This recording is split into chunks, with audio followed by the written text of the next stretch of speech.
Right ఇక breaking news చూస్తున్నాం. AP హైకోర్టులో మాజీ CM YS Jagan quash petition దాఖలు చేశారు. సింగయ్య మృతి కేసులో పోలీసులు నోటీసులు ఇవ్వడంతో లంచ్ మోషన్ పిటిషన్ వేశారు. అయితే జగన్ పిటిషన్ను రేపు విచారిస్తామని హైకోర్టు తెలిపింది. సింగయ్య మృతి కేసులో నమోదైన ఎఫ్ఐఆర్ను రద్దు చేయాలన్న అభ్యర్థనతో జగన్ ఈ పిటిషన్ను వేసినట్లు సమాచారం.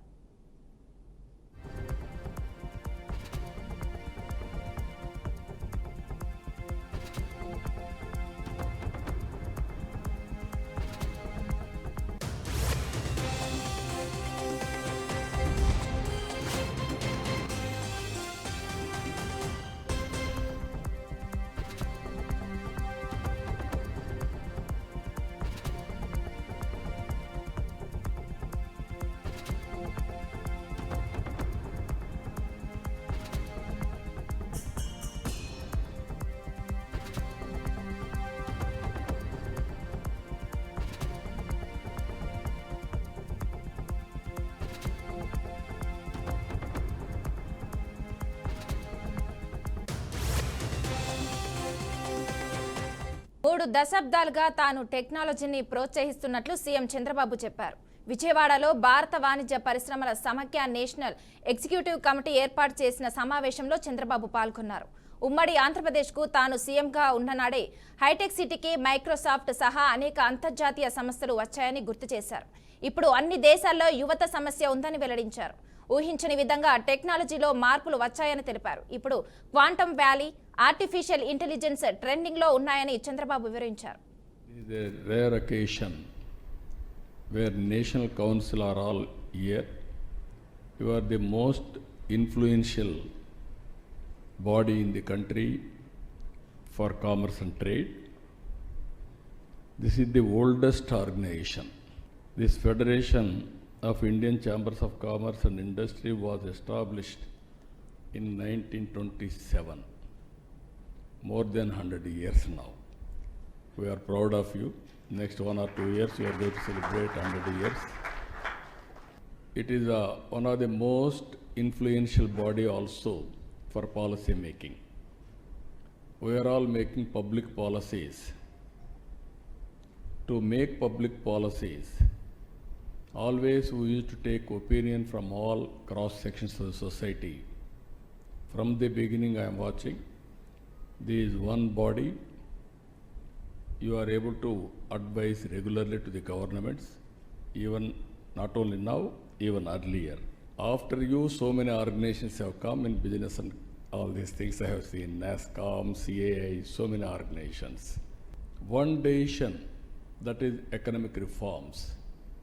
I am proud to say that also as executed by Telugu man, P.V. Narasimha Rao. All these years, if you see, we are able to grow reasonably very well. Now we are having an advantage. For the last 11 years, you are watching. Stable government, respected globally, reasonable, I can say not only reasonable, we are growing very well. Compared to all other countries, India is number 1 in economic growth as on today. We are having some advantages, we got it. All of you, all of us has to remember this. Today, another advantage India is enjoying, demographic dividend advantage. Whereas all developed countries are facing aging problem, including China. India is enjoying demographic dividend. This is a rare occasion where National Council are all here. You are the most red book అంటే YCP నేతలు భయపడుతున్నారని మంత్రి నారా లోకేష్ అన్నారు. Red book గురించి మాట్లాడితే ఒక్కొక్కడికి గుండెపోటు వస్తుందని ఎద్దేవా చేశారు. తన తల్లిని అవమానించిన వారికి తగిన గుణపాఠం చెప్తానని హెచ్చరించారు. వైసీపీ హయాంలో మీసాలు మేలేసిన వాళ్ళు ఇప్పుడు కనిపించడం లేదని తెలిపారు. వైసీపీ నేతలు తన గురించి మాట్లాడితే పట్టించుకోలేదని, తల్లి గురించి మాట్లాడితే ఊరుకోనని మంత్రి లోకేష్ హెచ్చరించారు. ఇప్పుడు ఎర్రబుక్ రాజ్యాంగం భయపడిపోతున్నారా స్వామి? మొన్నటి వరకు మీసాలు మెలేసి అబే నాకేమవుతుందో తోపుతురం ఏమన్నారు ఆయన తమ్మినేని గారు రథం ఏదో వస్తుందంట, అందరికి కస అన్నాడు, అయిపోయింది. కార్యకర్తల పైన ఎక్కిపోయాడు ఆయన. మీరు అందరూ వైకాపాలను ఒకటే అడగాలి, అధికారంలో కలవలేకపోయారు, అది డిఫరెంట్ స్టోరీ. ప్రతిపక్షంలో ఉన్నాడు, ప్రతిపక్ష హోదా కూడా లేదు, పులివెందుల ఎమ్మెల్యేనే, ఫుల్ టైం ఉంది, ఎందుకు మిమ్మల్ని కలవట్లేదు? కనీసం ఇప్పుడు కూడా కలవట్లే, ఒక్క ఫోటో కూడా దిగట్ల. అంటే సొంత కార్యకర్తలంతా ఎంత చిన్న చూపు ఒక్కసారి మీరు ఆలోచించారు. అరే ఎర్రబుక్ గురించి మాడితే ఒకటికి గుండెపోటు వచ్చింది భయ్.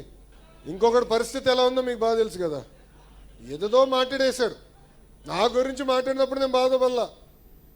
ఎప్పుడైతే మా తల్లి జోలికి వచ్చాడో ఆనాడే నేను ఫిక్స్ అయ్యా, టైం వస్తుంది మీకు చూపిస్తారా ఒక్కొక్కటి సంగతి. చూశారు కదా పరిస్థితి. ఏనా తల్లి జోలికి వస్తే వదిలిపెడతాం మనం? ఎవరిని వదిలిపెడతారా? ప్రసక్తేలే. ఇంకొకడు ఉన్నాడు, ఎర్ర బుక్ చెప్తే బాత్రూంలో కాలు జారిపడి కొట్టుకున్నాడు. ఒక పద్ధతి ప్రకారం వెళ్తున్నాం, చట్టపరమైన నిర్ణయాలు తీసుకుంటున్నాం. అందుకే మనం తీసుకున్న నిర్ణయం ఈరోజు ఎవడు ప్రశ్నించలేకపోతున్నాం. ప్రజలు కూడా ఎస్ బాగా చేస్తున్నారు, వీళ్ళకి తెలియాలరా అనేది ప్రజలు కూడా భావిస్తున్నారు. అట్లా అని కాలు రెగరేసుకుని మనం తిరగకూడదు, అహంకారంతో మనం వివరించకూడదు. ప్రజల దగ్గరికి వెళ్ళాలి సౌమ్యులుగా, వేదిక ఉన్న పెద్దల దగ్గర నుంచి కుటుంబ సాధికార సారథి వరకు కూడా సౌమ్యులుగా వివరించాలి, అందుబాటులో ఉండాలి, తెలుసుకోవాలి. దేవుడు కూడా అందరి కోరికలు తీర్చలేడు, కానీ మనవంతు మనం ప్రయత్నించాలి. ఇప్పుడు రవణ అనేక అద్భుతమైన కార్యక్రమాలు చేస్తున్నారు, నియోజకవర్గంలో కూడా బాగా జరుగుతున్నాయి.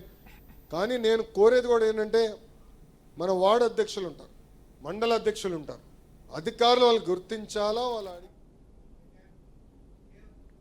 ఫోన్ ట్యాపింగ్ చేసి కుటుంబాల్లో చిచ్చు పెట్టిన ఘనత బీఆర్ఎస్ కు చెందుతుందని టీపీసీసీ చీఫ్ మహేష్ కుమార్ గౌడ్ విమర్శించారు. ఫోన్లు ట్యాప్ చేసి నాయకుల ప్రైవసీని దెబ్బతీశారని మండిపడ్డారు. అసలు కేసీఆర్లకు ఆ హక్కు ఎవరిచ్చారని మహేష్ కుమార్ గౌడ్ నిలదీశారు. రాజ్యాంగానికి విరుద్ధంగా ప్రజాస్వామ్యాన్ని తుంగలు తొక్కే విధంగా ఫోన్ ట్యాపింగ్ చేసినారు. కేటీఆర్కి ఎవడిచ్చాడు హక్కు? మాలాంటి రాజకీయ నాయకులు యొక్క ప్రైవసీని దెబ్బతీసే హక్కు మీకు ఎవడిచ్చినాడు? సినీ తారల జీవితాల్లో, కుటుంబాల్లో తగాదాలు వచ్చి ఎంత దూరం పోయిందో మనం చూసాం, కేవలం ట్యాపింగ్ వల్ల. మీ అవసరాల కొరకు, మీ స్వార్థం కోసం సినీ తారలు కూడా వదలలే. సినీ తారల ఫోన్లు ట్యాపింగ్ చేసి సంసారంలో చిచ్చు పెట్టిన ఘనత బీఆర్ఎస్ ప్రభుత్వాన్ని. జడ్జిల్ని వదలలే, వారి మాట వినని బ్యూరోక్రాట్స్ వదలలే, తుదకి బీఆర్ఎస్ ఎమ్మెల్యేలు కూడా వదలలే. ఎవరు ఎటుపోతున్నారో అందరి మీద ట్యాపింగ్ పెట్టినట్టు సందర్భం. కొన్ని వేల ఫోన్లు ట్యాపింగ్ చేసినారంటే దేశ చరిత్రలో అతి హేయమైన చర్య ఇది. కేసీఆర్ బాధ్యత, కేటీఆర్ మాకేం సంబంధం, ఏదో లీగల్ నోటీస్ అని ఒక స్టేట్మెంట్ ఇచ్చినాడు. ఏంటి లీగల్ నోటీస్ మీరు ఇచ్చేది? మీరు మీ నాయన సంబంధం లేకుండానే ప్రభాకర్ రావు గారు ట్యాపింగ్ చేసినాడా? అసలు ప్రభాకర్ రావును పెట్టింది ఎవడు? ఒక రిటైర్ అయిన అధికారిని దేశ చరిత్రలో ఎక్కడ లేని విధంగా ఇంటెలిజెన్స్ చీఫ్ గా ఎట్లా పెడతారు? మీ అవసరాలు తీసుకోవడానికి కదా. అలాంటి రిటైర్డ్ అధికారిని పెట్టి మీ అడుగులకు మడుగులో అధికారిని